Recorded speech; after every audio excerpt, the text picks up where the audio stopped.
Hey there. Hope you're not watching live because you just saw me try to start this and I was on mute and you didn't hear a thing. You probably saw my lips moving and thought you were deaf or something, but not the case. Just David making a mistake as we start out here.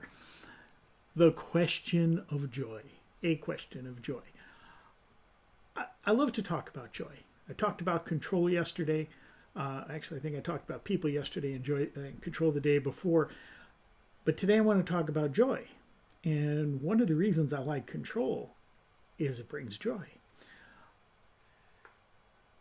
The question of joy is where it becomes is it's a chicken and egg thing, you know, does joy lead to good things or do good things lead to joy? And I tend to think that we have to work on creating it even if it already exists in our life.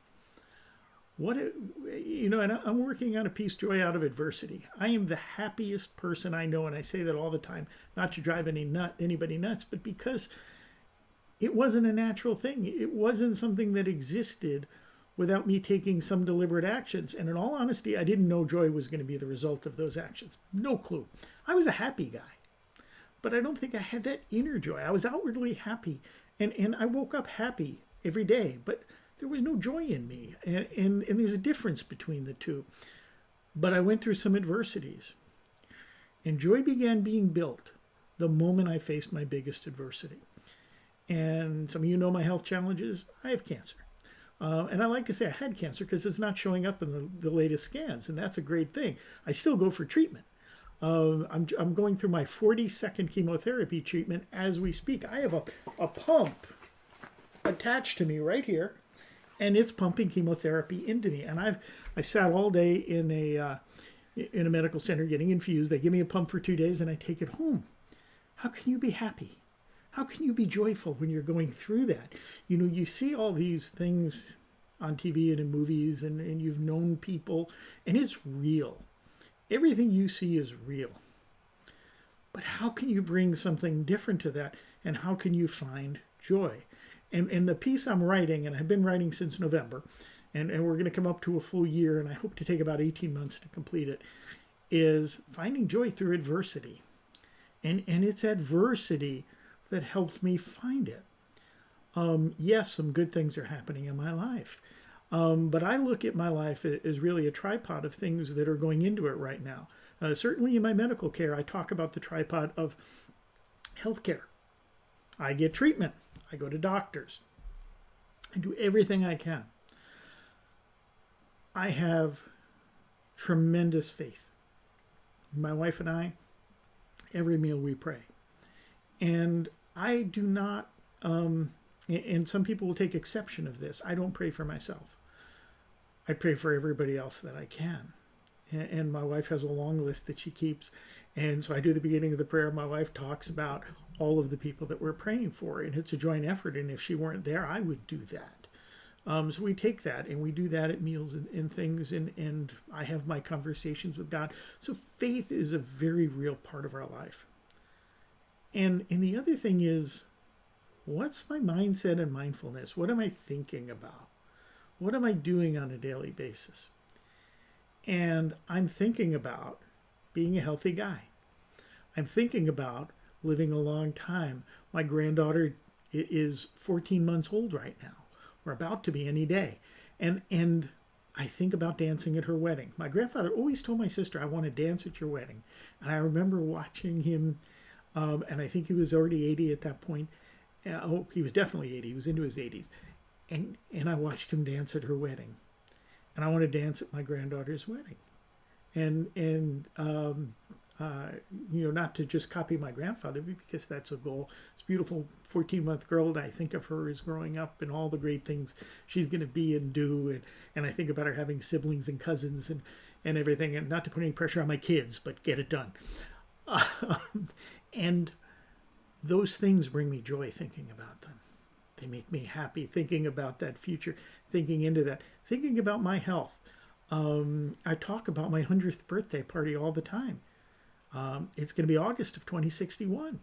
And so make some plans because I want you there. If you want an invite, send me an email. Send me your reply to this. Comment on this that you want an invite to my 100th birthday party and I'll invite you. That's something I'm planning and thinking about. And how do you bring things into existence if you don't first create them in your mind? So yeah, I've got this pump on me, and I know what the statistics of this pump are better than anybody. I Google that regularly, not to see how gloomy it is, but I'm looking for the people that are beating the odds because I intend to be one of those people. The odds for me a little over 2 years ago were that I was not going to be sitting here today. And my wife said, "Why don't you look at that?" And I said, "Because 11% of the people who have this make it 2 years. And I need to be in the 11%. I'm focusing on the 11%. I don't care about the 89 percentile. I'm not going for that. I'm going for the 11. And I'm in the 11%. I've made it those 24 months. I've beat those odds. And I'm going to 2061. And I have joy in that. And it's doing the things the doctors tell me to do, doing the things that I know I should do for my health. It's having faith and taking time every day to practice that and think about that.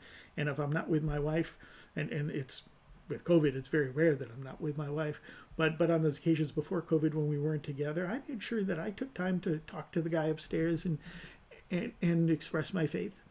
And also, the one thing I do daily is control what I'm thinking about, that I'm thinking about the good. And my wife has a date she wants me to stop chemo, and I have a date that I want to stop chemo, and they're different. Hers is more aggressive than mine.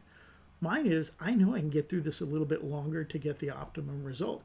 So I'm hoping the doctor in September tells me a date I can get off chemo. My wife thinks that's too far out, but I know, and I'm happy with that date. And I know that that's going to be good for me. And so, where do you find your joy? Where can you dig up your adversities and put your faith and your mindset to play? And the biggest thing in me getting to joy, and I've talked about it before, and I'm going a little bit long here today, so I want to wrap it up quickly, but gratitude for what I do have. I am so grateful for my family. I am so grateful for my faith. I am immensely grateful for the mentors and coaches that speak into my life and help me do these things that I'm telling you, because I can't do this alone. And so I've reached out to other people to help speak into my life and help me get this done and help me make it to 2061, August. And not January, August. And those things are critical. So every day I take stock of what I'm grateful for. And every day when we pray, we acknowledge God and his greatness. We talk about what we're grateful for, and we pray for those who need prayer. And we are so grateful for what we've been giving. I am so grateful to be in that 11%. I'm so grateful. My wife is by my side through all of this. And my little granddaughter makes my world. And she stopped by last night. I had just had chemo. I was tired. I was in bed. Nothing could wake me up like her coming up to me. And so, what are you grateful for? And even if things are going really bad in your life, like the doctor telling you you've got an 11% chance, what are you grateful for? And it was that gratitude that got me into that 11%. So, figure out what you're grateful for. Thank God for it every day, or at least acknowledge, if you're not a person of faith, then at least acknowledge that you're grateful that you have these things in your life, because gratitude will bring you to joy, and joy helps you get through everything. Trust me on that. I've gone long, I'm sorry, but I thought this was an important message today. So I hope you have a great, great day.